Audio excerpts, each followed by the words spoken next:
Bismillahirrahmanirrahim. Assalamualaikum warahmatullahi wabarakatuh. Hello everyone, uridu an u'arifa nafsi. Saya Sofia Oktavi Ahmadani dari kelas 2 BKIA Universitas Islam Negeri Profesor Kiai Haji Saifuddin Azhari Purwokerto. Di sini saya akan memaparkan beberapa materi mengenai definisi ilmu hadis, pembagian ilmu hadis riwayah dan ilmu hadis dirayah, kemudian bidang kajian ilmu hadis riwayah dan ilmu hadis dirayah, dan juga cabang-cabang ilmu hadis. Definisi ilmu hadis. Definisi ilmu hadis berasal dari bahasa Arab yaitu ulumul hadis, terdiri dari dua kata yang berasal dari jama yaitu al-ulum, ilmu-ilmu, dan juga hadis menurut beberapa pandangan ulama yaitu segala sesuatu yang disandarkan kepada Nabi Muhammad SAW. Dengan demikian ulumul hadis dapat diartikan sebagai ilmu-ilmu yang membahas tentang hadis Nabi. Kemudian pembagian ilmu hadis riwayah dan ilmu hadis dirayah. Ilmu hadis riwayah yaitu ilmu yang membahas tentang proses periwayatan sesuatu yang disandarkan kepada Nabi Muhammad SAW, baik berupa perkataan, ketetapan ataupun sifat-sifat Nabi.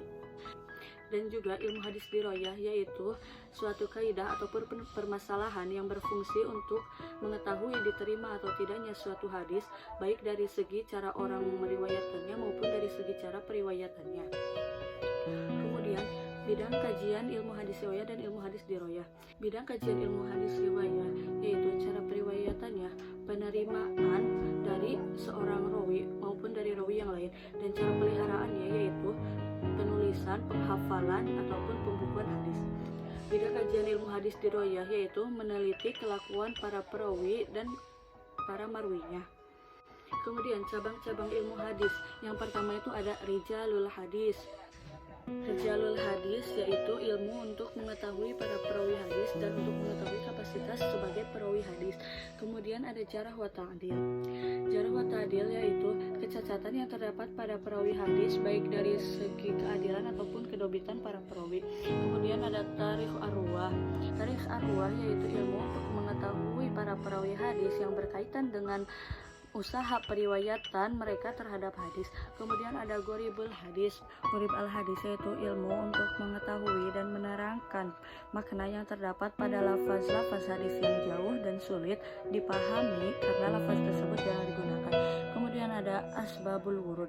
Asbabul wurud yaitu segala sesuatu yang mengantar pada tujuan atau suatu jalan menuju terbentuknya suatu hukum tanpa adanya pengaruh dalam hukum itu. Kemudian nasikh wal mansukh. Nasikh wal mansukh yaitu ilmu yang membahas hadis yang berlawanan yang tidak dapat dipertemukan dengan ketetapan bahwa yang datang terdahulu disebut mansukh dan yang datang kemudian disebut nasikh. Kemudian yang terakhir ada mukhtaliful hadis, yaitu ilmu yang membahas hadis yang saling bertentangan dengan pertentangan itu dan dapat dihilangkan sebagaimana membahas hadis yang sulit dipahami dengan menghilangkan kemusykilannya serta menjelaskan hakikatnya. Mungkin itu saja yang dapat saya sampaikan. Mohon maaf atas segala kekurangan dan kesalahan. Wassalamualaikum warahmatullahi wabarakatuh.